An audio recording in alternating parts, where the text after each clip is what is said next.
Side by side, lado a lado, the story of Dolores Huerta and Cesar Chavez.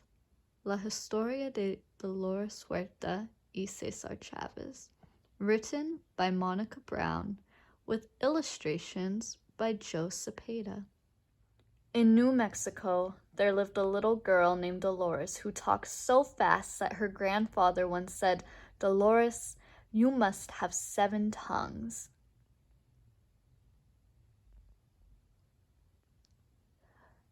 Many miles away, in Arizona, there lived a little boy named Cesar, who was a very good listener.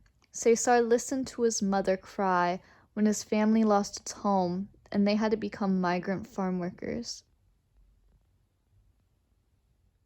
When Dolores was a girl, she moved to California with her mother and brothers.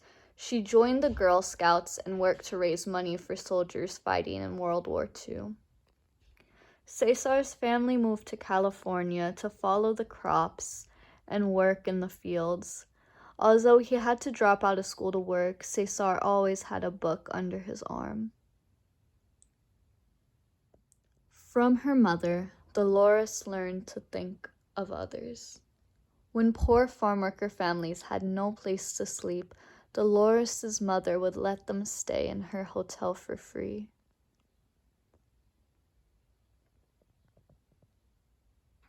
Life for Cesar's family was difficult. All day they bent over in the hot sun picking lettuce, strawberries, and grapes. There was never enough water to drink out in the fields. Dolores grew up and became a teacher. She saw the farmworker children come to school cold and barefoot, too hungry to learn as well as they could. When Cesar grew up, he and his friends were hurt by dangerous tools and had mean bosses who sprayed the plants with poisons that made the farm workers sick. Then something special happened. Dolores and Cesar met. Dolores saw that Cesar had great faith. His dreams would bring hope to thousands of farm workers. Cesar saw that Dolores had great courage. She would stand up and fight for what was right. Side by side, Dolores and Cesar began their journey.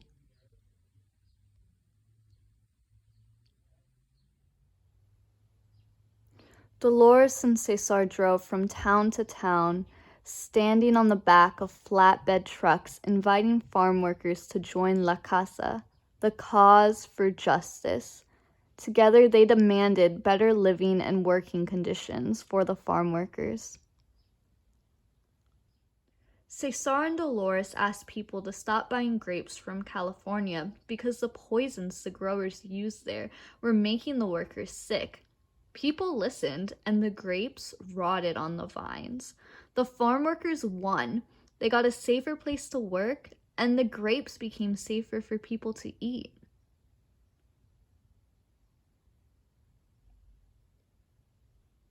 Cesar led men, women, and children on a 340-mile march to demand that workers get paid enough to live on. They arrived in Sacramento, California on April 10th, Dolores' birthday. Dolores gave an amazing speech, and the people were heard. The growers signed a contract with the workers, giving them better pay for their work. It was time for the farm workers to share in their harvest.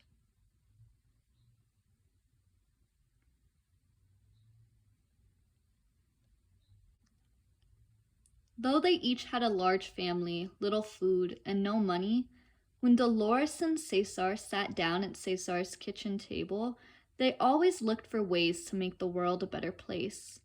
If we don't help the farm workers, Cesar asked Dolores, who will?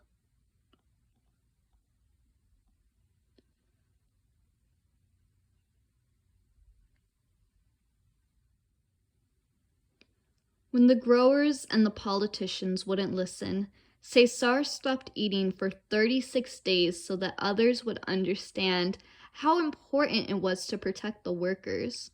When their bosses bullied them, the workers used to say, "We can't do it, we can't win." but with the help of Dolores, they began to chant, "Si se puede," yes, we can. For 30 years, Dolores and Cesar worked and listened and talked and marched side by side. Dolores and Cesar worked to help families stay together. They fought to pass the Immigration Act of 1986 that helped more than 1 million immigrants become United States citizens. Dolores and Cesar had many victories because they knew that together, all things were possible.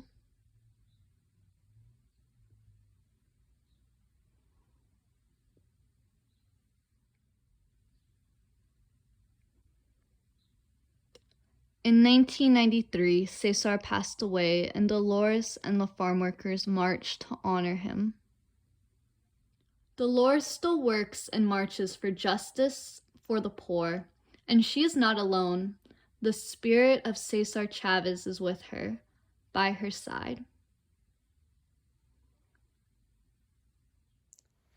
The end.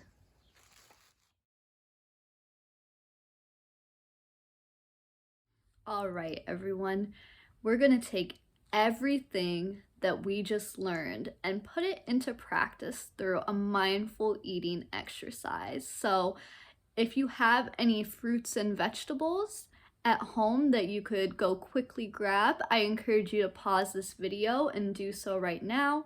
If you're at a school, you can use a fruit and veggie you've received from one of your school meals, or if you're watching this through the FFVP program, you can use your FFVP fruit or veggie of the week. And I'm just gonna give everyone another moment to go grab those things. Okay, now we've grabbed our fruit or veggie. I have a banana here.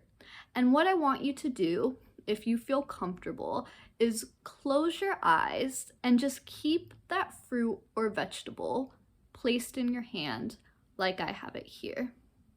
Now, I just want you to think back to everything we learned today. And I want you to think about the land that this fruit or vegetable comes from. And then I want you to think about who were the first caretakers of this land. Do you know? Do you know their history? Do you know traditional foods? Do you know where this fruit or vegetable was grown? Just take a minute to think about it. I want you to think about whose hands grew this fruit or vegetable.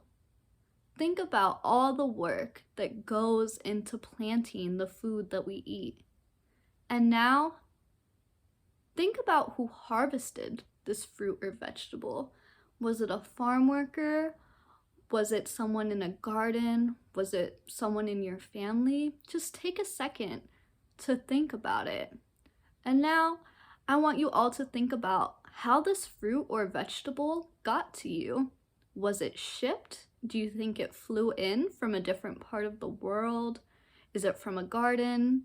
Is it from a grocery store? And now I just want you to think about who helped get this fruit or vegetable to you. Was it an essential employee at a grocery store? Was it food and nutrition staff at your school? Was it someone at your local community garden? Was it one of your parents, family members, siblings, friends? Just think about all of the things that I just said, and I want you to say those 2 magic words with me. Thank you.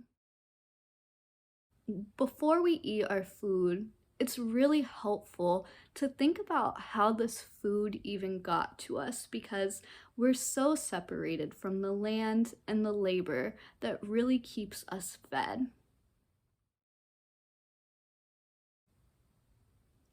Now that we've taken a minute to really just honor these people, we're not going to eat quite yet, because I want you to just start using your 5 senses. Feel the way your fruit or vegetable. Is it smooth? Is it spiky? Is it soft? Is it hard? What does it feel like? Does it have a smell? Does it make any noise when you move it? And now, We're finally preparing to eat our vegetable. What do you have to do to peel it? Do you have to even peel it at all? What work is involved? And now, let's taste. What does your fruit or vegetable taste like? Is it sweet? Is it sour? Is it stinky? Who knows? Just take a minute. Thank you all again for participating in this mindful eating activity with me.